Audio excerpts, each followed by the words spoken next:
Guys, this is my 2001 Dodge Durango. Calling it Project Deranged. It's been in my ownership since 2001, and this was a show truck when it was brand new. Okay, if I could open the hood. There we go. As you can see, it's been sitting, rusting, falling apart. It's completely dead. I have it sitting on jack stands right now because it was lowered at one point in time. 2 inches in the front, 2 inches in the back. These are factory wheels, but I had 22-inch rims on it. It was a show car. It was what was popular at the time and what I thought was fun. But anyhow, I got the wires pulled out for the alarm because that doesn't function anymore. Everything else still works. Pretty good shape. I mean, leather seats, all AC works, everything works on it in most conditions. I mean, for the most part of it.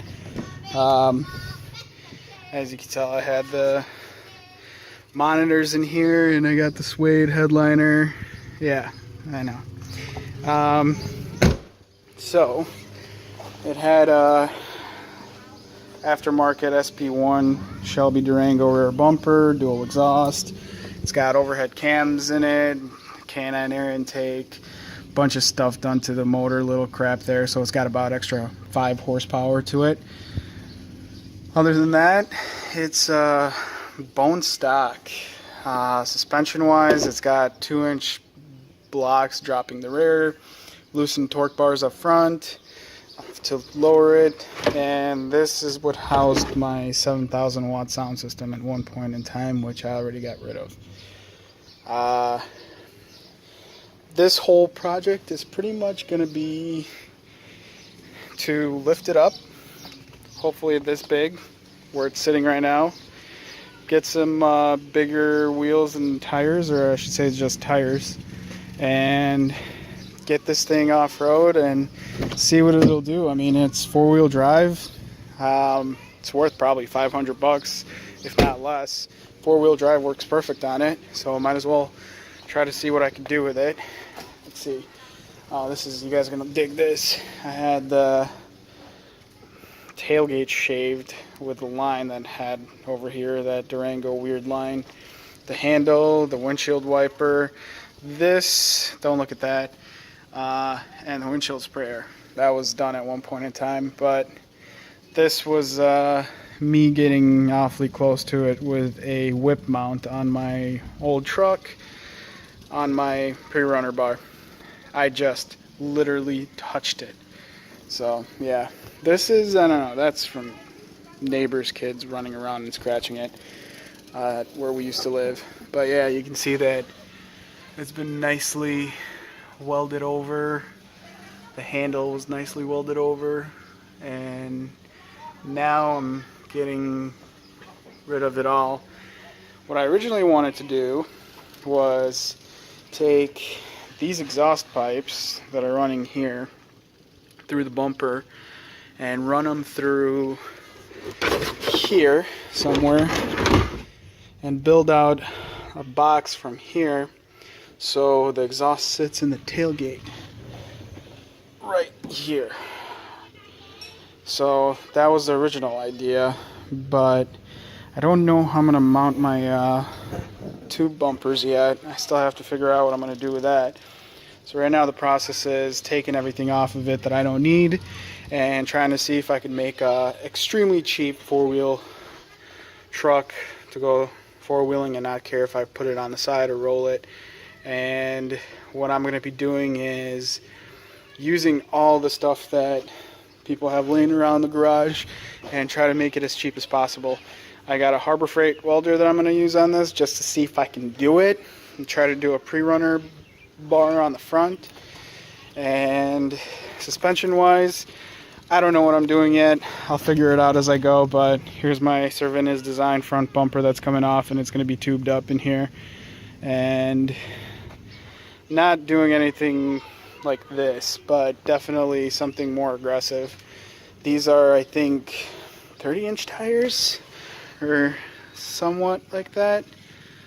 Hopefully I could fit 33s when I'm done with it. And I don't know about the wheels yet. I think I might keep these. So these are 17s? I mean 16s? Yeah, these are 16s. Huh. I might be able to keep these. I do want a little bit more wheel poke though, to get it out a little bit. It'll make it look more aggressive like this. But I don't know if I should run wheel spacers on this. I'm kind of against wheel spacers, but we'll see what happens. I don't want to spend the extra bucks on offset wheels for something that I'm just going to beat up off-road, and hopefully it'll run. It's leaking oil out of every hole it's got, so this is definitely going to be a project to spend the least amount of money. Alright, so first thing that I'm going to do is pop the rear bumper off and see what we're dealing with underneath. I think there's some major rust that's been sitting outside for the last 5 years, I want to say. So this was a driver for random times when we needed a car. It's always had a dead battery, so it was like a go-getter. You go somewhere, you don't shut it off. Hopefully somebody steals it. Nobody ever did, but now we figured, hey, put a couple $100 in it, maybe $1,000 into it, and see if we can take it off-road. So after a bunch of swearing and beating the crap off, I got this bumper finally off. Here it is in all its glory. So looks like the metal bumper is also in good shape. I think I'm going to take the bumper cover off of it and see if I could reuse that bumper on the front, maybe with some cutting. I got some good mounting points here for a tubular bumper. I know a lot of guys will go off of here and they'll box it in, but with the way that this condensing unit and the radiator sits, I think I'm going to try to keep it removable instead of doing straight to this. Oh wow. So I got the bumper off, and holy shit, this is some serious falling apartage going on here. So I wonder if I could just get rid of all of this. Just cut a straight line, and this bumper, I mean, it's a bumper for now at least. Oh god, this side is even worse. Holy crap, look, I could put my finger into it. I could finger it. Yeah, this is all gonna have to probably come off. Jeez, this is like literally crumbling. So I don't know if I might keep this bumper or not yet. The actual bumper. Clean it up and paint it maybe, and don't do a tube bumper, or keep the base off of that, add some plates, and then run the tubes off of that, because that doesn't look too bad. I mean, it's in great shape as far as like structural.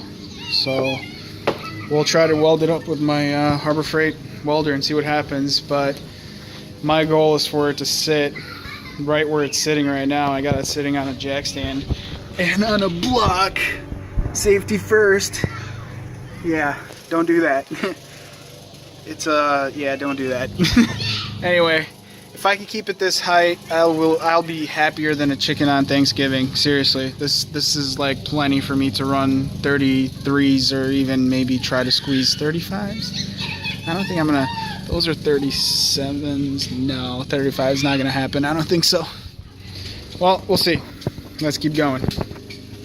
I have managed to take the running board off, and that just made it look so much better. I got the bumper cover off, I got the bumper back on, but I think I am going to trim this bumper, or I don't know what I'm going to do yet. I think I'm going to box it off right here and maybe go tubes to the sides, because I do need to make a skid plate on here to protect all that stuff. But in the process of getting this stupid bumper off, I had to cut one of the bolts off, and the death wheel slipped, hit my finger through the glove, and I think it's all the way to the bone, but I'm too scared to look at it, so I just bandaged it up, and I'm gonna call it that it's fixed. Anyhow, back to this. So I still gotta take this running board off. Other than that, this thing is starting to look more of a badass than a princess. And I cut the inner fender here, just chopped it right off. It came down to like here for the bumper. The bumper brackets that mount the cover are taken out, and it's just literally unbolting stuff that you don't need. Doesn't look like it's got major league rust on it. I mean, it's got a little bit of crap there, but I think some wire brush and some black spray paint will fix that issue right up. Other than that, this thing looks a lot better. I'm not sure what the hell this is. I didn't even look at it. I think that's the cross brace sticking out like a sore thumb.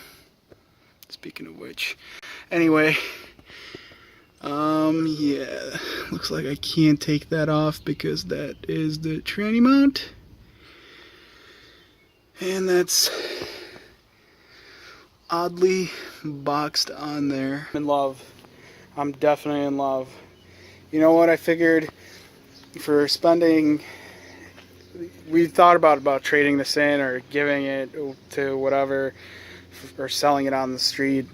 Most of the stuff that I got for it was like offers for like $500-600. We took it to a dealer and one of those trade-in things, specials that they had for a new car, and they're like, we'll give you $300 for it, we can't offer you anymore. I was like, you know what, this is something that I could build up for low penny and take it off-road, and if I put it on the side or upside down, it's not gonna hurt me. It'd be less painful than doing something like that to this behemoth. And 2001 Durango parts are super cheap. I just replaced the rack and pinion not too long ago. It cost me like $125 with everything, including power steering fluid, so, and the new lines.